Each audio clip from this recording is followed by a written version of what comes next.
Hello my dear students. बच्चों, अपने 10th class के इलेक्ट्रिसिटी चैप्टर के न्यूमेरिकल्स के कंसेप्ट पढ़ रहे थे। तो अभी हमको नेक्स्ट कंसेप्ट पढ़ना है। देखो, इक्विवेलेंट रेसिस्टेंस हमको फाइंड करना आ गया था।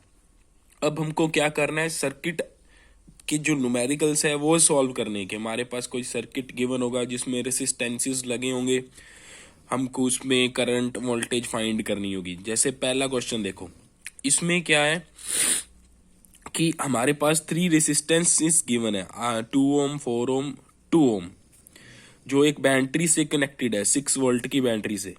ठीक है, और इसमें एक एमीटर लगा हुआ है। एमीटर क्या करता है, हमको पता है, करंट मेजर करता है। और ये जो पहला रेसिस्टेंस है R1, उसके अक्रॉस वोल्ट मीटर लगा हुआ है। तो क्वेश्चन में हमसे क्या पूछा है, पहला तो R इक्विवेलेंट की वैल्यू फाइंड करो। देखो, ये सारे जो रेसिस्टेंसेज हैं, देखो एंड टू एंड कनेक्टेड है।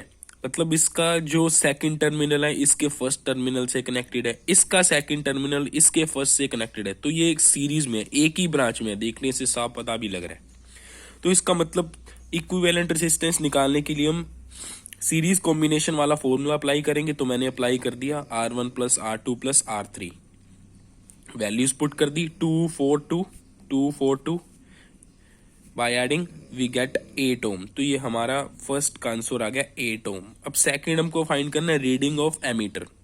देखो, एमीटर यहाँ पे लगा हुआ है। देखो, एक चीज हमेशा याद रखना इन न्यूमेरिकल्स को सॉल्व करते वक्त, कि सीरीज कॉम्बिनेशन में हमेशा करंट सेम रहता है और पैरेलल कॉम्बिनेशन में करंट डिफरेंट हो जाता है, वोल्टेज सेम रहती है। क्या बोल रहा हूं मैं, सीरीज कॉम्बिनेशन में करंट सेम रहता है, पैरेलल कॉम्बिनेशन में वोल्टेज सेम रहती है। मींस इसमें करंट हर रेसिस्टेंस में से सेम ही जाएगा, आई, क्योंकि ब्रांच ही एक है। जो करंट यहां से जाएगा वही यहां से जाएगा, पूरा ऐसे करके जाएगा। वोल्टमीटर करंट नहीं लेगा, क्योंकि वोल्टमीटर का रेसिस्टेंस बहुत ज्यादा होता है। आइडियल वोल्टमीटर का रेसिस्टेंस इनफाइनाइट होता है, तो ये तो करंट लेगा नहीं। तो जितना करंट यहां से चलेगा वो पूरा ऐसे ही जाएगा, ऐसे ही जाएगा, पूरे सर्किट में सेम करंट चलेगा। तो मींस सीरीज कॉम्बिनेशन में करंट सेम रहता है, वोल्टेज डिफरेंट हो जाती है। और पैरेलल कॉम्बिनेशन में वोल्टेज सेम रहती है, करंट डिफरेंट हो जाता है। वो नेक्स्ट न्यूमेरिकल में देखेंगे पैरेलल कॉम्बिनेशन वाले में। एक बार इधर देखो, तो मुझे क्या करना है, एमीटर की रीडिंग फाइंड करनी है। ठीक है, एमीटर की रीडिंग फाइंड करनी है। एमीटर क्या करता है, करंट मेजर करता है। मींस एमीटर की रीडिंग मींस मेरे को करंट फाइंड करना है, तो मुझे करंट फाइंड करना है। ठीक है, तो मैं क्या करूंगा, इस पूरे सर्किट में ओम्स लॉ अप्लाई कर दूंगा। इस पूरे सर्किट का रेसिस्टेंस कितना है हमने निकाल लिया है, 8 ओम। इस पूरे सर्किट में बैटरी कितने वोल्ट की लग रही है, 6 वोल्ट की। निकालना क्या है, करंट निकालना है। तो ओम्स लॉ क्या होता है, V equals to I R. V की वैल्यू कितनी है, 6 वोल्ट, रख दी। I की वैल्यू फाइंड करनी है, R की वैल्यू फाइंड कर चुके हैं, 8 ओम, रख दिया। अब I निकालना है, तो इधर आ जाएगा, ये डिवाइड में आ जाएगा जब साइड चेंज करेंगे। तो I इक्वल्स टू क्या गया, 6/8। 2 से कट हो रहा है, दैट इज 3/4 एम्पियर। तो 3/4 एम्पियर इस सर्किट में करंट फ्लो हो रहा है, और वही एमीटर की रीडिंग होगी। तो एमीटर की रीडिंग आ गई 3/4 एम्पियर। ये हमारा सेकंड आंसर हो गया। अब third, reading of volt meter. Volt meter कहां पे कनेक्टेड है, R1 के क्रॉस कनेक्टेड है। ठीक है, क्योंकि ये R1 के क्रॉस कनेक्टेड है, तो हमको क्या करना पड़ेगा, सिर्फ R1 पर, सिर्फ R1 पर, ये R1 वाली जो ब्रांच है, इतनी सी, बस इतनी सी जगह पे ओम्स लॉ अप्लाई करना पड़ेगा। ये करंट आ रहा है, यही सेम करंट यहां से जा रहा है। तो यहाँ पे करंट की वैल्यू कितनी है, जो यहाँ पे थी एमीटर की रीडिंग वाली, दैट इज 3/4, जो हमने फाइंड कर ली है, 3/4 एम्पियर्स। और यहाँ पे रेसिस्टेंस कितना है, 2 ओम। आपके पास I की वैल्यू है, आपके पास R की वैल्यू है, तो V की वैल्यू निकाल सकते हो। इतनी सी जगह पे ओम्स लॉ लगा दो, लगा दिया। V1 equals to I1 R1। Subscript 1 क्यों लगाई है, क्योंकि हम R1 के क्रॉस ओम्स लॉ लगा रहे हैं अब। ठीक है, I1 की वैल्यू तो I के इक्वल ही है, तो I रख दिया। उसके बाद I की वैल्यू पुट कर दी, R1 की वैल्यू हमको 2 ओम गिवन थी, रख दी। मल्टीप्लाई करोगे तो 3/2 वोल्ट्स। तो इसका मतलब यहाँ पे कितनी वोल्टेज ड्रॉप हो रही है, 3/2 वोल्ट्स। अब नेक्स्ट पूछा हुआ इसने, वोल्टेज अक्रॉस 4 ओम। 4 ओम के अक्रॉस कितनी वोल्टेज है। अब यहाँ पे वोल्टेज निकालनी है ना, तो सिर्फ इतनी सी जगह पे ओम स्लो लगा दो। ठीक है, यहाँ पे करंट कितना फ्लो हो रहा है, वही I करंट, क्योंकि सीरीज में तो करंट सेम रहता है। तो I करंट यहाँ पे फ्लो हो रहा है। R2 की वैल्यू 4 ओम गिवन है, बस इतनी सी जगह पे ओम्स लॉ लगा दो, V equals to I R, V equals to I2R2। I2 की वैल्यू क्योंकि I के इक्वल ही है तो मैंने डायरेक्ट I रख दिया, फिर I की वैल्यू पुट कर दी, R2 की वैल्यू 4 ओम है पुट कर दी, मल्टीप्लाई करोगे 4 से 4 कैंसिल, V2 की वैल्यू आ जाएगी 3 वोल्ट्स। तो ऐसे करके हम ऐसे सर्किट्स को टैकल करते हैं। अगर वो आपसे पूछ लेता I1, I2 एंड I3 की वैल्यू फाइंड करो, तो वो क्या होती? अरे सेम ही तो होती, क्योंकि सीरीज कॉम्बिनेशन है। तो I1 की वैल्यू भी I के इक्वल होती है, I2 की भी, I3 की भी, क्योंकि सभी रेसिस्टेंसेस में से सेम करंट फ्लो हो रहा है, क्योंकि ये सीरीज में कनेक्टेड है। नेक्स्ट न्यूमेरिकल देखो, अब पैरेलल कॉम्बिनेशन करते हैं। ये देखो, अब देखो ये रेसिस्टेंसेस है, पैरेलल कॉम्बिनेशन है, क्योंकि सभी की ब्रांच अलग अलग है, साफ देखने से पता लग रहा है। इसका फर्स्ट एंड, इसका फर्स्ट एंड, इसका फर्स्ट एंड आपस में कनेक्टेड है, इसका सेकंड एंड, इसका सेकंड एंड, इसका सेकंड एंड आपस में कनेक्टेड है। इसका मतलब ये पैरेलल कॉम्बिनेशन में। मैंने आपको क्या बताया था? पैरेलल कॉम्बिनेशन में वोल्टेज सेम होती है, करंट डिफरेंट होता है। इस पे मैंने 8 वोल्ट की बैटरी लगा रखी है। सबसे पहले इक्विवेलेंट रेसिस्टेंस फाइंड कर लेते हैं, क्योंकि रेसिस्टेंसेस पैरेलल कॉम्बिनेशन में है। तो इक्विवेलेंट रेसिस्टेंस के लिए क्या फॉर्मूला लगाना पड़ेगा? पैरेलल कॉम्बिनेशन वाला, that is 1/R equivalent equals to 1/R1 plus 1/R2 plus 1/R3। Values put कर दी R1, R2 एंड R3 की। उसके बाद एलसीएम ले लिया, 2, 4, 8 का एलसीएम 8 ही आएगा।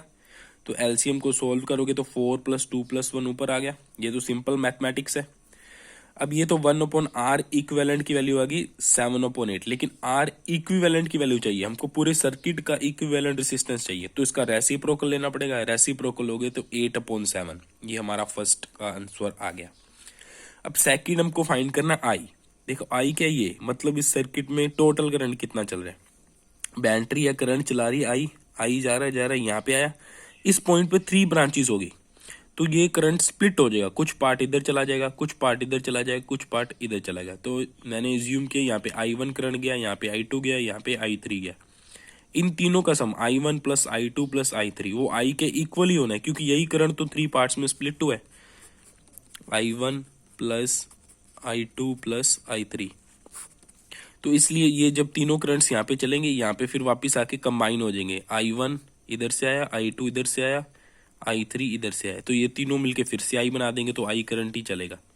ये I करंट अब हमको फाइंड करना है, क्योंकि ये पूरे सर्किट का करंट है, तो पूरे सर्किट पे ओम्स लॉ लगा दो। कितने वोल्ट की बैटरी लगी है? 8 वोल्ट की।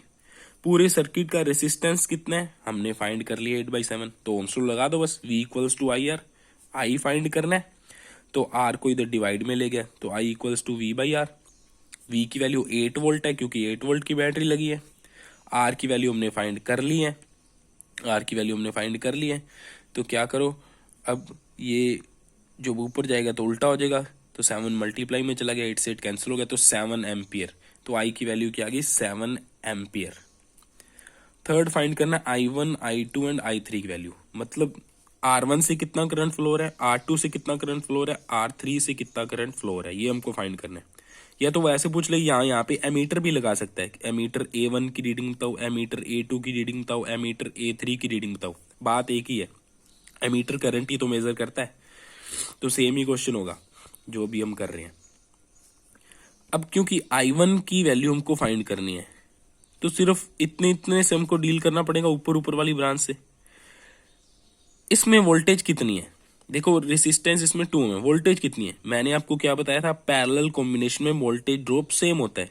8 वोल्ट की बैटरी है, तीनों पैरेलल में लगे हैं, तो इस रेसिस्टेंस के क्रॉस भी 8 वोल्ट का ड्रॉप आएगा, यहाँ पे भी 8 वोल्ट का ड्रॉप आ रहा होगा, और यहाँ पर भी 8 वोल्ट का ड्रॉप आ रहा होगा। तीनों के तीनों पर 8 वोल्ट का ड्रॉप आ रहा है, क्योंकि तीनों पैरेलल कॉम्बिनेशन में कनेक्टेड है। पैरेलल कॉम्बिनेशन में वोल्टेज ड्रॉप सेम होता है। तो अब आपको पता है यहाँ पे 8 वोल्ट है वोल्टेज, यहाँ पे रेसिस्टेंस है 2 ओम, तो ओम्स लॉ लगा के I1 निकाल सकते हो। तो इतनी सी जगह पे सिर्फ पहली पहली ब्रांच पे ओम्स लॉ लगा दो। लगा दिया, V1 equals to I1 R1। V1 की वैल्यू V के इक्वल ही है, मतलब इसके इक्वल ही है 8 वोल्ट के, तो V रख दिया। I1 की वैल्यू क्या आएगी? V/R1। V की वैल्यू 8 पुट की, R1 की वैल्यू कितनी पुट की? R1 की वैल्यू 2 ओम है, पहले में 2 ओम पुट की, सॉल्व किया, 4 एम्पियर आ गया। ऐसे ही I2 एंड I3 भी फाइंड कर सकते हैं। जब I2 फाइंड करना है तो इस ब्रांच से डील करना पड़ेगा, तो ये ले ली। R की वैल्यू कितनी है इसमें? 4 ओम, वोल्टेज कितनी है, यही बैटरी वाली 8 वोल्ट। आई निकालना है, ओम्स लॉ लगा दो इतनी सी ब्रांच पे, आई आ जाएगा। ऐसे ही इसमें I3 निकाल देंगे। तो मैंने ये यहाँ पे निकाल के दिखा दिया है, इसको देख लेना, बिल्कुल सेम अप्रोच है। ठीक है। अब फोर्थ में क्या निकालना है, voltage across R1, voltage across R2। देखो पैरेलल कॉम्बिनेशन में ये तुमने पहले ही निकाल लिया, R1 के क्रॉस भी 8 वोल्ट, R2 के क्रॉस भी 8 वोल्ट, R3 के क्रॉस भी 8 वोल्ट ही आएगी, क्योंकि बैटरी 8 वोल्ट की है, सभी रेसिस्टेंसेस पैरेलल कॉम्बिनेशन में। देखो ये थे सीरीज कॉम्बिनेशन, पैरेलल कॉम्बिनेशन के न्यूमेरिकल्स। जो हमारी नेक्स्ट वीडियो होगी उसमें मिसलेनियस करेंगे कि एक सर्किट में सीरीज कॉम्बिनेशन भी लगा होगा, उसी सर्किट में पैरेलल कॉम्बिनेशन में भी रेसिस्टेंसेस होंगे, तब करंट वोल्टेज कैसे फाइंड करेंगे। लेकिन वो समझने से पहले आपको इसमें पूरी कमांड होनी चाहिए। तो यहाँ पे मैं 2 न्यूमेरिकल्स दे रहा हूँ, ये 2 न्यूमेरिकल्स आपको प्रैक्टिस करनी है।